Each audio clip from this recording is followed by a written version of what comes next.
Quando 1819 virou 1820, nem tudo estava bem na estação da África Ocidental.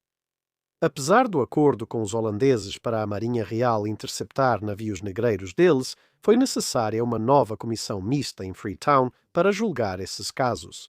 Muitos na esquadra achavam que o juiz holandês recém-chegado era favorável ou até conspirava com os traficantes de escravos, pois em vários casos lhes concedia toda a cortesia.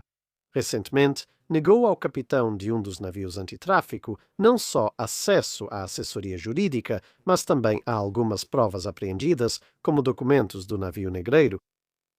Além disso, embora em janeiro de 1824 navios da esquadra estivessem todos presentes em Freetown, o Tartar estava prestes a retornar para casa em breve. Morgiana e Myrmidon só podiam navegar em emergências, pois surtos de doenças tropicais enfraqueceram e mataram parte de suas tripulações. Assim, Thistle era o único navio tecnicamente totalmente operacional. Mesmo assim, os 4 navios decidiram se dividir em duplas em ordem alfabética e sair para mais uma rodada de patrulhas. Recebemos informações de que o ex-comandante do navio negreiro Louis, que havia atirado contra navios da Marinha Real antes de ser forçado a se render em 1816, estava de volta. Ele traficava escravos em um navio novo e se gabava de que vingaria do capitão Hagen, agora comandante do Thistle. Embora o Thistle fosse apenas uma bergantim, era tripulada por marinheiros experientes da Marinha Real e não por qualquer um reunido para um navio negreiro, então Hagen não deu muita importância às ameaças. A presença do Tartar, com seus 36 canhões, também ajudou nessa avaliação. Ao subir o Pongos com botes, os 2 navios logo encontraram um navio espanhol e um navio holandês carregando escravos e os capturaram, afugentando 2 escunas que esperavam carga. O viés do juiz holandês ficou claro novamente quando os 2 navios capturados foram levados para Freetown. A embarcação espanhola foi logo condenada pela comissão regular, mas o navio holandês, sob jurisdição da comissão mista, teve o julgamento adiado por 1 semana. Com o Comodoro Collier do Tartar tendo sua permissão negada para comparecer pessoalmente ou buscar aconselhamento jurídico pelo juiz holandês, Van Sertema, ele só pôde apresentar suas próprias declarações por escrito, sem orientação adicional. Van Sertema então declarou que 10 dos 12 escravizados encontrados a bordo do navio eram, na sua opinião, membros da tripulação, apesar das próprias objeções dos escravizados a essa descrição. Ele continuaria agindo dessa forma em outros casos durante 1820, a tal ponto que Collier chegou a escrever uma carta de reclamação contundente para o almirantado durante o verão e garantiu que fosse enviada por um navio muito rápido. Enquanto isso, Myrmidon e Morgiana localizaram 6 escunas em outros locais. 5 estavam vazias, mas a 6ª tentou hastear a bandeira francesa. Mas, ao inspecioná-la, descobriram que não só transportava mais de 100 escravizados, como também os documentos a bordo sugeriam que ela estava, na verdade, a serviço do traficante de escravos irlandês, cujas operações eles haviam infiltrado anteriormente. Eles enviaram o navio como presa antes de avistarem outras 2 escunas portuguesas. Uma avistou os navios da Marinha Real e tentou descarregar pessoas em botes, como já fizera antes, mas desta vez o Myrmidon foi mais rápido e abordou o navio antes que o último escravizado fosse retirado. Alguns dias depois, os 2 navios também interceptaram um navio pirata de verdade e suas presas. Infelizmente, dos 5 navios capturados, os 2 onde havia escravizados precisaram ser liberados. A embarcação portuguesa aguardava o juiz, que ainda não havia chegado. A comissão mista concluiu que o outro havia adquirido seus escravizados legalmente, pois as conexões do traficante irlandês em Freetown ainda atuavam para ele. Como era claro que não era o caso, a embarcação foi escoltada ao território francês conforme sua bandeira. Tartar e Thistle tiveram mais sorte, perseguindo 6 navios franceses e espanhóis, incluindo um onde os britânicos ficaram horrorizados ao encontrar 2 crianças seladas em um barril para evitar a inspeção. Isso já era ruim o suficiente, mas piorou ainda mais pelo fato de que o navio foi apreendido. A segunda tentativa, após uma perseguição inicial alguns dias antes ter sido mal sucedida, acabou dando certo, mas durante aquela perseguição foi observado que a escuna jogou vários barris ao mar. Parece que o navio francês, La Jeune Estelle, estava confiante em fazer uma viagem transatlântica, então só podemos supor. O que se seguiu foi uma maneira criativa da tripulação do Tartar expressar seu desgosto de uma forma que não os levasse imediatamente à corte marcial. Após inspeção detalhada, que revelou mais escravizadores escondidos e exigiu que o carpinteiro do Tartar removesse várias tábuas, foi declarado que o Estelle estava em condições tão ruins que dificilmente chegaria com segurança a um porto africano, considerando o tempo que fechava. Os escravizados foram levados ao Tartar e, com os papéis do Estelle marcados, ela foi enviada sozinha a Gurei para julgamento, levando só a tripulação de escravizadores. Parece que o navio sobreviveu à travessia. Agora o esquadrão da África Ocidental tinha 6 navios, incluindo o Pheasant e o Snapper.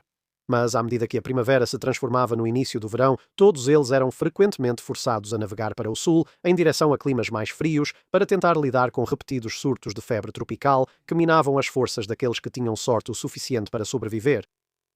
No entanto, também houve alguns pontos positivos. O USS Cyan, outro veterano da Guerra de 1812, neste caso sendo a última captura bem-sucedida do USS Constitution durante a guerra, apareceu para ajudar. Embora uma tentativa de um navio americano acompanhante de fundar uma colônia semelhante a Freetown, com alguns escravos libertos, tenha terminado muito mal, quando o local escolhido acabou sendo infestado de doenças, cheio de habitantes hostis e frequentemente atacado por navios negreiros. Após alguns meses, os sobreviventes foram realocados para outro local, chamado Monrovia, que eventualmente se expandiria para formar a Libéria. Em 3 meses, o Cyan capturou 8 navios, que seu capitão Trenchard determinou serem navios negreiros americanos. Apenas 4 desses navios puderam ser enviados como presas para os Estados Unidos. Os outros 4 apresentaram documentos que os declaravam espanhóis e a Marinha dos Estados Unidos não tinha tratado de inspeção com a Espanha. Trenchard comentou que, embora tivesse certeza de que os navios liberados eram americanos, cada navio abordado por ele possuía vários documentos de diferentes nações, permitindo que alegassem qualquer nacionalidade conveniente para escapar da autoridade do navio de inspeção. Os 4 navios mantidos como navios apresados pensaram, por engano, que Scan era britânico e tentaram pedir proteção americana, mas perceberam tarde o erro e não conseguiram mudar de postura após serem abordados por uma embarcação americana. Apesar do breve reforço do USS Alligator e do USS Shark, a formação americana logo enfrentou outro problema. Os traficantes de escravos tinham muito menos medo deles do que tinham da Marinha Real. Dos 5 navios negreiros franceses capturados juntos em maio de 1823, voltaram ao tráfico de escravos após rebelião das tripulações, que dominaram as tripulações de apresamento que haviam sido colocadas a bordo. Em outro lugar, Thistle enfrentou mais um problema. Um navio mercante britânico havia sido apreendido por um grupo de homens que às vezes se envolviam no tráfico de escravos e, em outras ocasiões, na pirataria. Uma tentativa de tomar o navio pirata, encontrado rio acima por um dos barcos de Thistle, falhou quando o barco foi alvejado e capturado, resultando em várias baixas no processo.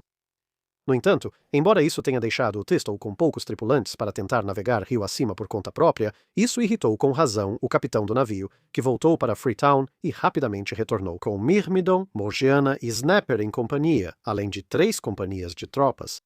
Assim reforçados, 200 soldados, além do Thistle e do Snapper, começaram a subir o rio enquanto os 2 navios maiores aguardavam na foz, caso algo escapasse dos outros 2. Logo encontraram o forte dos piratas e escravistas. Mesmo enviando barcos sob bandeira de trégua, o forte atirou neles enquanto exibia sua própria bandeira de trégua. Desta vez, porém, eles erraram mais, talvez porque os barcos estavam equipados com caronadas e responderam ao fogo. Após o bombardeio dos navios e o ataque do 2º Regimento das Índias Ocidentais, o inimigo fugiu. As forças britânicas recolheram canhões e suprimentos, retornaram aos navios e queimaram o forte e as casas ao redor até restarem cinzas. Com esses obstáculos fora do caminho, eles então receberam a notícia de que um chefe local estava cooperando com os piratas e que ele mantinha os sobreviventes do barco apreendido do Thistle como cativos. Eles iam lidar com eles no dia seguinte, mas uma tempestade deixou o Snapper encalhado à noite. Sem se deixar deter pelo mau tempo, a tripulação se uniu às tropas em marcha por terra, atacou a cidade do chefe, mas ao descobrir que os cativos já haviam sido transferidos, incendiou a cidade e voltou para ajudar a tirar o Snapper do banco de lama. Enquanto faziam isso, chegou uma notícia do alto do rio. Chefes locais e um comerciante britânico, ao saberem da política de terra arrasada dos navios do Esquadrão da África Ocidental, forçaram a libertação da tripulação do Thistle, que foi enviada rio abaixo para reencontrar seu navio. Snapper e Thistle estão de volta à tona e seguem para o mar, missão cumprida. O verão também trouxe uma melhora geral na sorte. O juiz português da comissão mista chegou e ele se mostrou decididamente anti-escravagista. O navio Morgiana impediu um ataque a um assentamento britânico ao impressionar os locais com sua artilharia. Apesar de doenças reduzirem a tripulação, os navios foram bem servidos por oficiais subalternos promovidos para substituir superiores doentes ou mortos. No outono, o USS Cian estava se preparando para voltar para casa, mas ficou animado quando seu substituto, o USS John Adams, apareceu já tendo se encontrado com o HMS Snapper, ambos os navios a caminho de mais uma expedição ao rio Pongas. Infelizmente, o capitão do John Adams mostrou-se menos resoluto que o do Cian e, ao encontrar um grande grupo de traficantes de escravos americanos sob falsa bandeira espanhola, recusou-se a abordá-los. John Adams foi chamado de volta para outras funções em pouco mais de um mês. O inverno de 1820 e o início de 1821 foram bastante tranquilos. O juiz português da comissão mista voltou para casa por doença, então o próximo navio negreiro português capturado foi levado ao Brasil para julgamento. No caminho, encontraram um tripulante africano da Marinha Real escondido que correu para embarcar no Morgiana. Ele disse que fazia parte de uma tripulação de presa de 9 homens colocada a bordo do navio negreiro Vulcano do Sud quase 2 anos antes. A caminho de Freetown, os negreiros atacaram a tripulação de presa, mataram os 5 marinheiros britânicos e tentaram escravizar os 4 tripulantes africanos. 2 deles preferiram pular no mar. Os outros 2 foram vendidos como escravos no Brasil, mas este, conhecido como Quashi Sam, conseguiu escapar e acabou chegando a um porto onde encontrou o navio britânico. O Vulcano do Sul foi marcado para a atenção especial caso fosse encontrado novamente. De volta à costa africana, Tartar e Thistle haviam elaborado um plano astuto. Eles enviariam o pequeno Thistle à frente, sob bandeira espanhola, rio adentro em Bonny. Lá, ela enganou um piloto local, fazendo-o pensar que eram traficantes de escravos. Assim, ele se ofereceu para levá-los a um ancoradouro secreto rio acima. Ao embarcar, a tripulação capturou o piloto e o obrigou, sob a mira de uma arma, a levá-los até lá. Em seguida, embarcaram na canoa do piloto e a usaram para atacar uma escuna supostamente espanhola já ancorada no local. A embarcação tinha apenas 172 toneladas, mas havia quase 500 escravos amontoados em seu porão. Os mais debilitados foram enviados de volta ao Tartar, que recebeu ordem para enviar barcos rio acima. A tripulação do Thistle seguiu e encontrou um navio português que atirou brevemente antes de ser dominado. Como ela tinha apenas 85 escravos a bordo, outro grande grupo do primeiro navio foi transferido para este para a viagem de volta a Freetown. O primeiro navio, agora com cerca da metade dos escravos originais, foi enviado diretamente para lá com a tripulação negreira acorrentada sob a vigilância dos ex-escravos. Isso foi uma punição, pois os traficantes tentaram sabotar o navio. Tartar, Thistle e o segundo navio apresado seguiram por uma rota mais lenta, reabastecendo água antes de enviar o navio apresado adiante, enquanto os navios de guerra entraram no rio Calabar e apreenderam mais 2 navios negreiros portugueses. Um deles estava quase sem escravos, mas o outro tão lotado que a doença já se espalhava. Ao transferirem alguns escravos para o outro navio, encontraram um escravo morto sob a multidão. Em seguida, o Tartar foi para casa, deixando o restante do esquadrão continuar as operações. Myrmidon seguiu como flagelo dos traficantes de escravos ao enviar barcos pelo rio Bonny. Primeiro, encontraram 6 navios negreiros franceses que não podiam abordar pelas regras daquele ano. Um capitão francês, porém, informou sobre 2 navios negreiros espanhóis rio acima. Os barcos do Myrmidon foram atacados ao se aproximarem e tiveram que recuar. O capitão Leake, farto daquilo, passou os dias seguintes fazendo sondagens detalhadas do rio enquanto esperava a maré de Cisígia. Quando a maré subiu, ele levou a fragata de 6ª classe inteira rio acima de uma vez, capturou os 2 navios negreiros espanhóis, cujas tripulações fugiram ao ver um navio de guerra de verdade se aproximar. Ele enviou seus homens à terra firme para capturar os traficantes espanhóis, levando ambos os navios e 242 escravizados ao mar com ele. Ao desembarcar todos em Freetown, ele acusou os 2 capitães de pirataria por atirarem na Marinha Real e presenciou a condenação e execução de ambos. Snapper capturou mais 2 navios negreiros, enquanto o USS Alligator patrulhava novamente, encontrando traficantes mais agressivos contra a Marinha dos Estados Unidos do que contra a Marinha Real. Em um confronto, ela duelou com um navio negreiro português usando canhões. O Alligator venceu facilmente, pois tinha artilheiros treinados e enviou o navio capturado para Boston. No início de 1822, ao retornar para casa, o Alligator deixou um barco de apoio com tripulação voluntária para seguir o trabalho. O barco de apoio pediu ajuda à Marinha Real com pessoal e juntos apreenderam um navio negreiro americano que não conseguiu se esconder sob a bandeira americana ao ser abordado por um navio do próprio país. Logo após, o Congresso dos Estados Unidos fez algo útil e recomendou um acordo com os britânicos. A Marinha Real poderia abordar navios suspeitos de tráfico de escravos sob bandeira americana, contanto que a Marinha dos Estados Unidos tivesse o mesmo direito sobre navios britânicos suspeitos de atividade ilegal. Isso foi realmente aceito tanto pelo governo britânico quanto pelo presidente Monroe. Mas a questão naufragou no Senado, onde vários senadores pró-escravidão deliberadamente acrescentaram uma série de emendas que ambos os lados sabiam que seriam completamente inaceitáveis em um esforço bem-sucedido para acabar com o acordo por completo. A ausência de Tartar foi compensada pela chegada do HMS Ifigenia de 36 canhões e do Comodoro Mens, restaurando o esquadrão da África Ocidental para 6 embarcações, além do barco de apoio deixado pelo Alligator e da escuna Augusta, que havia sido deixada pelo USS Shark. Até uma brigue francesa, a Huron, navegava tentando impor a posição anti-escravagista da França, embora não deixassem outros fazerem o mesmo. Entre eles, 6 navios negreiros foram capturados no primeiro trimestre de 1822, após o que a Ifigenia levou mais 2 navios ao rio Bonney. Ciente da resistência que a Myrmidon havia enfrentado antes, já que desta vez a Myrmidon veio junto, Mens ordenou que 6 grandes barcos fossem carregados com 150 homens com armas a bordo e enviou toda a força rio acima. Como esperado, encontraram 6 navios negreiros no rio, 2 escunas atiraram nos marinheiros, que rapidamente revidaram e as abordaram. As 2 escunas eram espanholas e os outros 4 navios franceses. Os navios espanhóis forçaram alguns escravizados a lutar contra o grupo de abordagem e estavam superlotados, com 705 escravizados em 2 pequenas embarcações.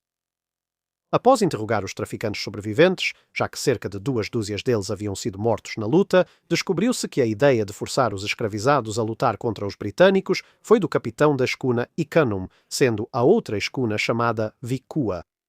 Descobriu-se também que uma menina escravizada de 12 anos foi encontrada acorrentada no convés de escravos da Icânum, presa ao mastro por uma corrente de ferro curta e grossa. Deixo o motivo disso para a sua imaginação. Enojados e ofendidos em igual medida, os marinheiros britânicos libertaram a menina e arrastaram o capitão da Icânum, acorrentaram-no pelo pescoço no lugar dela e o deixaram lá cercado por seus antigos cativos. Das outras 4 embarcações, as francesas, 3 participaram da luta, enquanto uma, a Theodore, apenas observou. Assim, todas foram abordadas. Foi constatado que a Theodore negociava apenas mercadorias legais e, sem atacar os britânicos, pôde continuar seus negócios. Mas as outras 3 somavam mais de 800 escravos. Embora não pudessem ser apreendidas por tráfico de escravos por estarem sob bandeira francesa, atiraram sem provocação contra a Marinha Real. Em vez disso, foram tomadas como presas e as tripulações acusadas de pirataria. Ao capturar outro navio negreiro, desta vez português, no caminho de volta para Freetown, o Comodoro Mens racionalizou a grande quantidade de presas, equilibrando o número de escravizados em cada navio e afundando as 2 embarcações, que se mostraram mais inseguras para a navegação.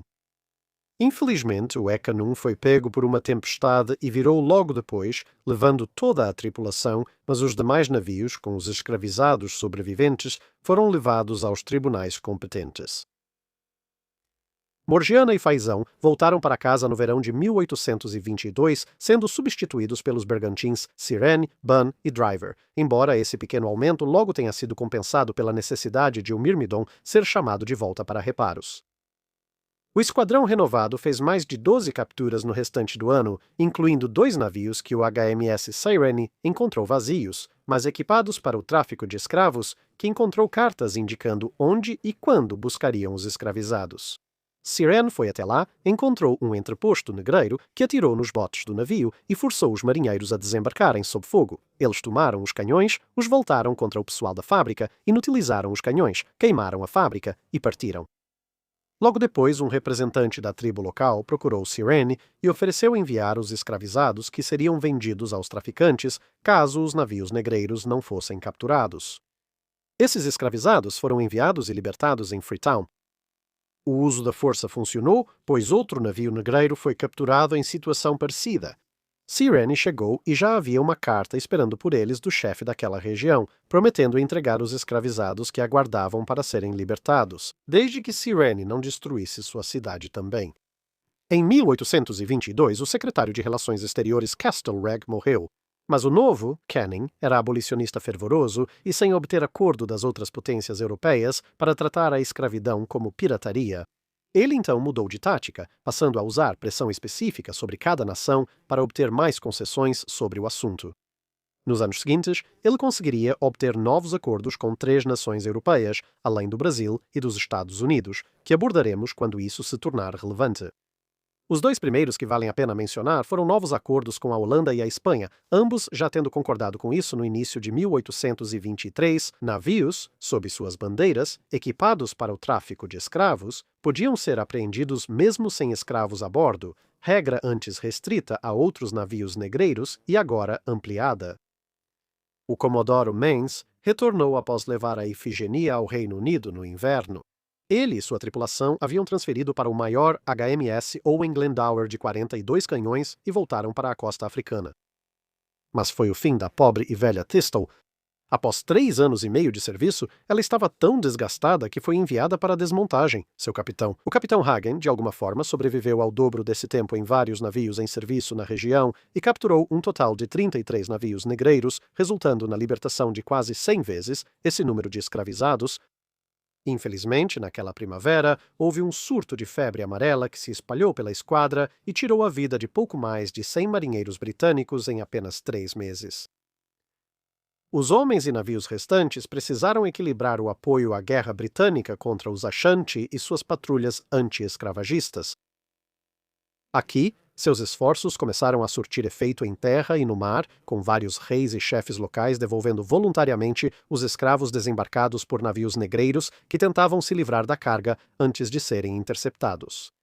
O Owen Glendower ficou tão lotado de escravos libertos que a tripulação precisou viajar de volta para a Serra Leoa com apenas 1/4 das rações para garantir comida a todos a bordo. O ano seguiu irregular e Snapper precisou voltar para casa, tendo sido nomeada para distribuir sua tripulação saudável para o restante do esquadrão, que então, em troca, a tripulou coletivamente com seus homens doentes, garantindo que houvesse pelo menos o suficiente, o que você poderia chamar de feridos que ainda conseguiam andar para operar o navio. Além disso, o Comodoro Mains adoeceu e morreu no convés de sua nau capitânia em setembro. Ban partiu para reparos e Cirene foi ordenado a voltar para casa. O único ponto positivo no fim de 1823 foi a chegada do bergantim HMS Swinger, que recebeu a experiente tripulação do Thistle. 1824 não começou melhor, pois havia confusão em relação ao recém-independente Brasil. Se os tratados com Portugal ainda valiam para navios sob bandeira brasileira, isso resultou na libertação de 3 navios negreiros capturados sob grande risco. O substituto do Comodoro Mains, Comodoro Fillmore, precisou retornar para casa após contrair uma das várias febres endêmicas locais. O tenente Walcombe assumiu temporariamente o comando e precisou intervir de novo na guerra Ashanti, quando eles marcharam. Um grande exército de cerca de 10.000 homens entrou em ação, muito mais rápido do que as unidades terrestres britânicas haviam previsto, o que levou uma força mista de cerca de 500 homens, metade britânicos e metade locais, a ser sobrepujada quando foram atacados de todos os lados e eventualmente ficaram sem munição, o que resultou na morte do governador britânico, que havia acompanhado aquele destacamento. Em abril, o bergantim HMS Victor, com o novo comandante do esquadrão, Thomas Prickett, chegou. Enquanto se lidava com o sucesso dos Ashanti em terra, ainda restavam traficantes de escravos a capturar, e o Victor mostrou ser uma embarcação muito rápida. Em abril, ao perseguir 3 navios suspeitos, ao alcançar o mais lento, eles descobriram que o maior dos 3, o Brigadier Romano, era tanto um navio negreiro quanto pirata. Após capturar os outros 2 navios e apreender suas cargas legítimas para trocar por escravos, Victor perseguiu o romano como esperado e viu a tripulação abandonar o navio em um bote carregado com os bens mais valiosos que se despedaçou nas fortes ondas perto da costa. Ao concluir que a providência julgou a tripulação do romano, Victor buscou novos alvos. Em maio, outra fragata, a Maidstone, de 36 canhões, chegou com um oficial ainda mais graduado, o Comodoro Bullen, que havia participado das batalhas do glorioso 1º de junho Camperdown e Trafalgar. A Maidstone substituiu a Owen Glendower, assim como o Driver.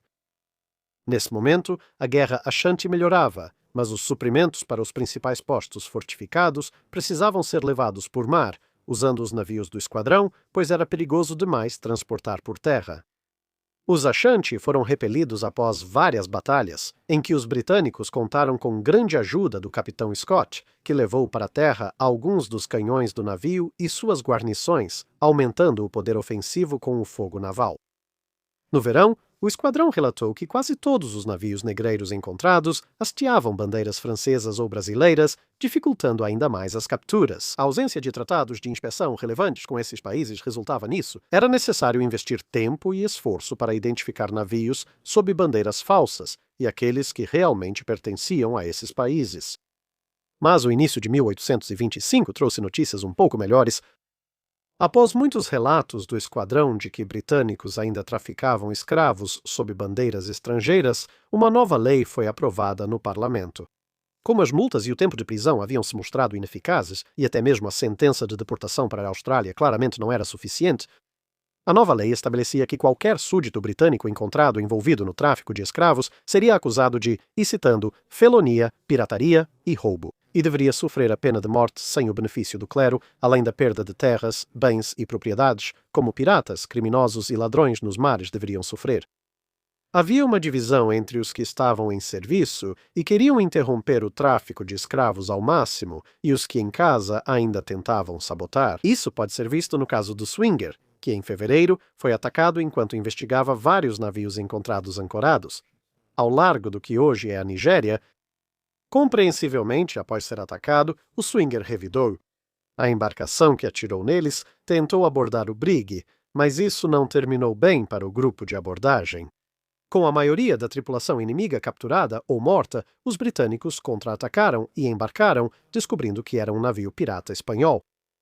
Como não havia nenhum escravo a bordo, o capitão do Swinger decidiu jogar todas as armas e munições, desde canhões até pistolas, ao mar e então deixou o navio e a tripulação sobrevivente seguirem seu caminho. Mas, de forma absurda, alguns dos burocratas em Londres tentaram censurar o capitão Clarkson por supostamente ter sido agressivo demais, apesar de ele ter sido atacado primeiro. Também tentaram acusá-lo de destruição ilegal de propriedade privada, isto é, dos canhões do navio pirata. O Comodoro Bullen interveio, lembrando que as ordens do esquadrão incluíam suprimir o tráfico de escravos e apoiar o comércio britânico. Ele avaliou que desarmar um pirata agressivo beneficiava o comércio, encerrando o assunto. Diante do olhar atento dos comerciantes legítimos assediados pelos piratas e do desagrado dos oficiais do esquadrão, o assunto foi deixado de lado. Mas mais boas notícias chegaram na forma do HMS Atoll, de 28 canhões, do HMS Esk, de 22 canhões, e do HMS Conflict, de 12 canhões reforços bem-vindos, que já haviam libertado quase 300 escravos de uma escuna encontrada enquanto iam para o sul. Embora o problema com as embarcações francesas parecesse inicialmente resolvido com a chegada do brig francês Dragon, rapidamente ficou claro que o Tribunal de Presas francês no Senegal estava tão infestado de oficiais pró-escravidão que tudo o que o pobre brig capturava e enviava para condenação era liberado e autorizado a voltar ao tráfico de escravizados. Como o veloz Victor teve que ser enviado para casa para reparos naquele verão, o restante do esquadrão, composto por embarcações mais lentas, fez poucas capturas. Embora as que eles conseguiam capturar geralmente fossem navios maiores e mais lentos, com várias centenas de escravizados libertos a cada embarcação apreendida. Outro navio rápido, o HMS Red Wing, foi enviado como substituto com uma tripulação composta por veteranos da Estação da África Ocidental, mas encalhou durante a viagem para o sul e perdeu a maior parte de suas boas qualidades de navegação devido aos danos. Porém, as tensões com piratas espanhóis e escravagistas aumentavam. Duas dessas embarcações, com cerca de 500 escravizados ao todo, ofereceram resistência significativa ao Red Wing usando canhões e armas leves. Apesar do esforço, só resultou em uma abordagem agressiva, com um navio enviado para Freetown, com uma tripulação de presa de 14 homens. No trajeto, o navio encontrou e apreendeu um negreiro brasileiro, Mas então apareceu mais um negreiro pirata espanhol e capturou ambas as presas, matando ou mutilando toda a guarnição de presa que tentou defender os navios. Os sobreviventes registraram o nome do navio pirata para o esquadrão, caso o vissem de novo. A chalupa de guerra, HMS Brazen, acrescentou ainda mais força ao esquadrão e as capturas passaram a ocorrer em ritmo constante. A Brazen libertou centenas de escravizados, mesmo tendo capturado um negreiro espanhol com só 5 a bordo, pois o capitão Wiles fez o espanhol confessar que buscaria mais escravizados e revelou seu destino. Então, ao invés de ir para Freetown, ele foi ao ponto de coleta e mandou o chefe local entregar os escravizados assim mesmo. O chefe recusou, pois agora não receberia pagamento. Wiles afirmou que, se não entregasse, o Brazen destruiria a cidade com seus canhões. Assim, 231 escravizados foram levados à margem e distribuídos entre o Brazen e o navio negreiro. Ambos seguiram para Freetown, onde todos foram libertados. O recém-chegado governador de Serra Leoa, um tal de governador Turner, não gostava muito da Marinha Real, principalmente porque eles não estavam sob seu controle e eles sabiam disso. Mas, curiosamente, isso acabou trazendo benefícios gerais para todas as partes, bem, a menos que você fosse um traficante de escravos. Isso porque Turner colocou na cabeça que poderia provar que era melhor do que a Marinha Real, superando-os nas próprias funções deles. Ele mandou trazer da Grã-Bretanha um navio a vapor de calado raso e fortemente armado e comprou 2 brigues franceses condenados por tráfico de escravos nos tribunais de Freetown. Armando fortemente a pequena flotilha e usando sua autoridade de governador, ele navegou pela costa, criando um esquema em que exigia submissão ou morte ao chegar à cidade de um governante local. Devido à diferença de poder, eles optavam por se submeter e então eram informados de que, ao abandonar o tráfico de escravos, teriam segurança garantida contra as tribos locais sob proteção britânica. Ele repetia o processo e, em menos de um ano, vários reinos próximos à Serra Leoa estavam presos em uma teia complexa. Todos concordaram em parar o tráfico de escravos e não podiam se atacar, pois Turner prometeu protegê-los caso isso ocorresse. Isso forçou os traficantes de escravos, que antes atuavam nesses territórios, a se mudarem para outras áreas, o que serviu para concentrar tanto os comerciantes de escravos em terra quanto os navios que compravam deles. Assim, entre dezembro de 1825 e janeiro de 1826, o esquadrão apreendeu navios negreiros e libertou mais de 1000 escravizados em um período geralmente considerado calmo. Também em janeiro de 1826, o navio de levantamento Levin e o brig Barracuda apareceram. Eles passaram a maior parte dos últimos 4 anos completando um levantamento hidrográfico completo de toda a costa africana, desde Gibraltar até o Mar Vermelho, ao custo de mais da metade dos homens que começaram a viagem. O capitão Owen do Levin foi temporariamente atrasado em seu trabalho de levantamento há alguns anos, quando parou na costa leste africana para tentar criar sozinho um reino anti-escravagista no atual Quênia.